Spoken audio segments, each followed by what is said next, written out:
नमस्कार मित्रों, मेरे स्पिरिचुअल कनेक्ट पर आप सभी लोगों का हार्दिक अभिनंदन है। मित्रों, आज मैं आप लोगों को नरसिंह भगवान का जो अवतार हुआ था उसकी कथा सुना रही हूँ, तो उसको ध्यान से सुनिए मित्रों। और उससे पूर्व आप लोगों से एक अनुरोध, यदि मेरे स्पिरिचुअल कनेक्ट को आप लोगों ने सब्सक्राइब ना किया हो तो सब्सक्राइब कर लीजिए और ज़्यादा से ज़्यादा लोगों को शेयर भी कीजिए मित्रों। तो चलिए हम लोग शुरू करते हैं श्री नरसिंह अवतार की कथा।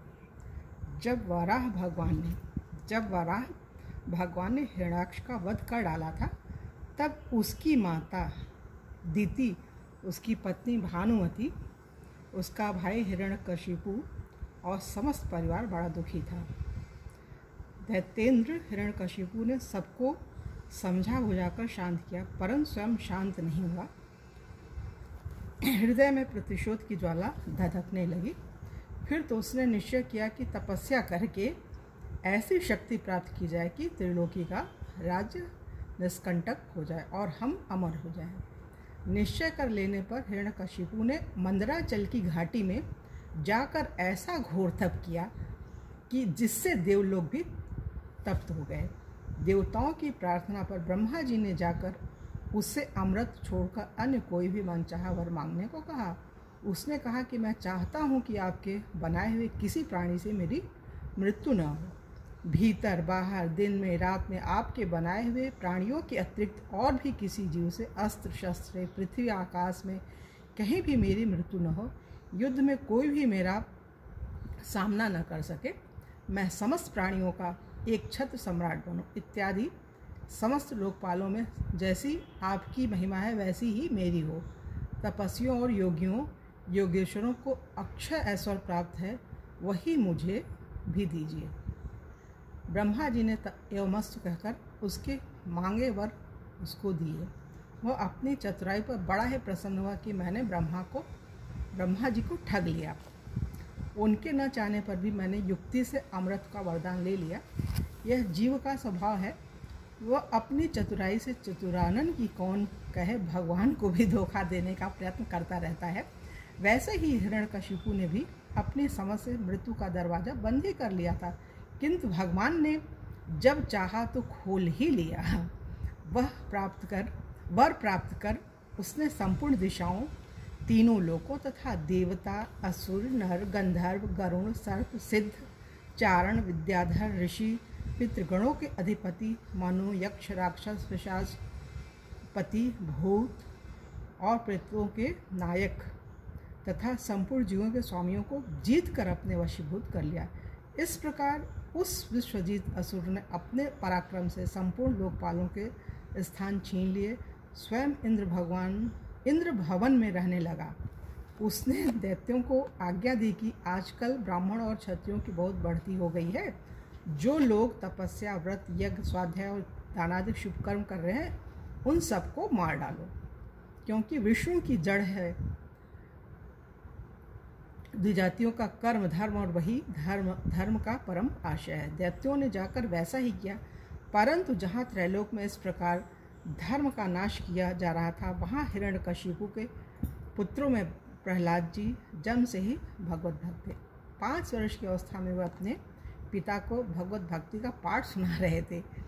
पुत्र को अपने शत्रु विष्णु का भक्त जानकर उसने यह निश्चय कर लिया कि यह अपना शत्रु है जो पुत्र रूप से प्रकट हुआ है, अतः उसे मार डालने की आज्ञा दी। पर दैत्यों के सब प्रयोग व्यर्थ हुए। जब हिरण्यकशिपु को बड़ी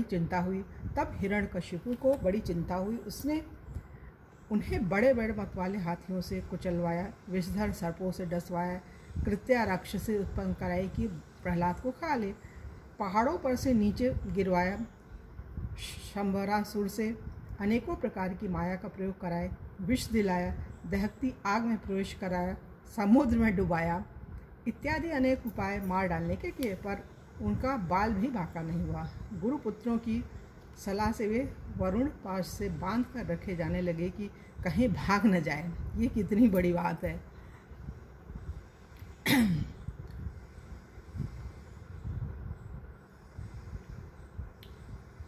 और गुरुपुत्र उन्हें अर्थ, धर्म और काम की शिक्षा देने लगे। छुट्टी के समय प्रहलाद जी ने समवयस्क असुर बालकों को भगवत भक्ति का स्वरूप बताया। जिसे सुनकर सब सहपाठी असुर बालक भगवाननिष्ठ हो गए। यह देखकर पुरोहित ने जाकर सब हाल हिरण्यकशिपु से कहा। सुनते ही उसका शरीर क्रोध के मारे थरथर कांपने लगा और उसने प्रहलाद जी को अपने हाथ से मार डालने का निश्चय किया। उन्हें बुलाकर बहुत डांटा, झिड़का और पूछा कि तू किसके बल पर मेरी आज्ञा के विरुद्ध काम किया करता है। प्रहलाद जी ने उसे सर्वात्मा सर्वशक्तिमान भगवान के स्वरूप का उपदेश दिया। वह क्रोध से भरकर बोला, देखूं वह तेरा जगदीश्वर कहाँ है? अच्छा, क्या कहाँ वह सर्वत्र है? तो इस खंभे में क्यों नहीं दिखता? अच्छा, तुझे इस खंभे में भी दिखता है। मैं अभी तेरा सिर अलग करता हूँ, देखता हूँ तेरा वह हरि तेरी कैसे रक्षा करता है। वे मेरे सामने आए तो सही इत्यादि कहते कहते जब वह क्रोध को संभाल न सका, तब सिंहासन पर से खड्ग लिए कूद पड़ा और प्रहलाद जी के यह कहते ही कि हाँ, वह खंभे में भी है। उसने बड़े जोर से खंभे को एक घूंसा मारा। उसी समय खंभे से बड़ा भारी शब्द हुआ। घूंसा मारकर वह प्रहलाद जी को मारने के लिए झपटा था, परंतु उस अपूर्व घोर शब्द को सुनकर वह घबरा कर देखने लगा कि शब्द करने वाला कौन है। इतने में उसने खंभे से निकले हुए एक अद्भुत प्राणी को देखा। वह सोचने लगा, ओह, यह न तो मनुष्य है न सिंह, फिर यह नृसिंह रूप में कौन अलौकिक जीव है। वह इस उधेड़ बुन में लगा ही हुआ था कि उसके बिल्कुल सामने नृसिंह भगवान खड़े हो गए। भगवान उससे बड़ी देर तक खिलवाड़ करते रहे। अंत में संध्या समय उन्होंने बड़े उच्च स्वर से प्रचंड भयंकर अट्टहास किया, जिससे उसकी आंखें बंद हो गईं। उसी समय झपट कर भगवान ने उसे पकड़कर राजसभा द्वार की ड्योढ़ी पर ले जाकर अपने जंघाओं पर गिराकर अपने नखों से उसके पेट को चीरकर उसे मार डाला। मित्रों, ये भगवान के नृसिंह अवतार की कथा हुई।